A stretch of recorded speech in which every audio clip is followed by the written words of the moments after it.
সবাই কাছাকাছি দাম সিরিয়াসের দাম এগুলোর দাম কি কমেছে? সুব্রত পাল জগন্নাথ আগে তো সিন্ডিকেট করতো আওয়ামী লীগের লোকেরা, আমাদের তাহলে এখন সিন্ডিকেট কারা দাম কেন গোপালগঞ্জ থেকে এসেছে আপনারা আওয়ামী লীগ লোকজনরা কোথায় না থাকলে আমার কাছে থাকছেন কেন করবে তার জবাব আপনাদের এরপর আমাদের আপনাদের বেশি ঘোষণা করবে। এবং আমি আমার বক্তব্য দাঁড়াতে চাই না, আমাদের সবাই কথা বলবে। আমি সর্বশেষ যে কথাটা বলতে চাই সেটা হলো আমরা জানি যে আমাদের দেশে ঋণ নিয়ে কি পরিমাণ কারুকার্য হয়েছে, যে তার খুশি মতো ঋণ দিয়েছে, তারপর খেলাপি হয়েছে, তারপর সেটাকে রাইট আপ করেছে নানান আমাদের কৃষকরা তারা কোথায় ঋণ পায়? আমরা তাদের তো কোনো ঋণ পাওয়ার কোনো জায়গা থাকে না, তাদের সরকারি প্রতিষ্ঠানে যেতে পারে না, সেখান থেকে কোনো ঋণ পায় না। আপনাদের এই তারপরে কোথায় যায়?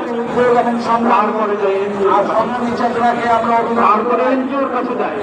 এনজিওর অদ্ভুত ব্যাপার আছে, আপনার কারখানাগুলিকে দেখবেন তারা যখন লোন নেয়, লোন নেওয়ার পরে তারা একটা পরিবেশ পায় যে আগামী 1 বছর বা 2 বছর তারা উৎপাদনে যাবে না, তারপর আর আমার কৃষককে তখন লোন আমাকে হয় আপনি আজকে যদি আপনি লোন দেন আগামী সপ্তাহে লোন এবং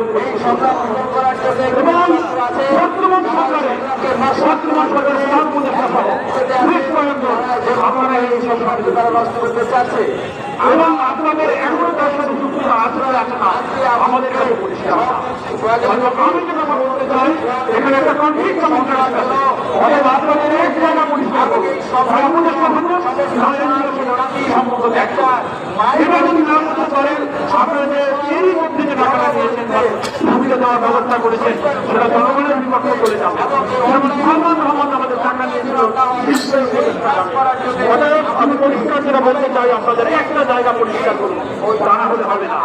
মানুষের জনসংখ্যা যদি দূর করতে না পারেন, মানুষের যে অধিকার মানুষরা না করতে পারেন, তাহলে আপনাদের মানুষ এখানে হাজার হাজার মানুষ রাস্তায় আমি বক্তব্য বাড়াতে চাই না। সবাইকে ধন্যবাদ, সবাইকে স্বাধীনতা জানাতে চাই এবং পরিষ্কার যে কথা বলতে চাই সেটা হলো আমাদের গণতান্ত্রিক যে অধিকার, সেই অধিকার প্রতিষ্ঠা করার জন্য যে লড়াই, সেই লড়াই চলবে। আমি প্রধান বৈষম্য করেছিলাম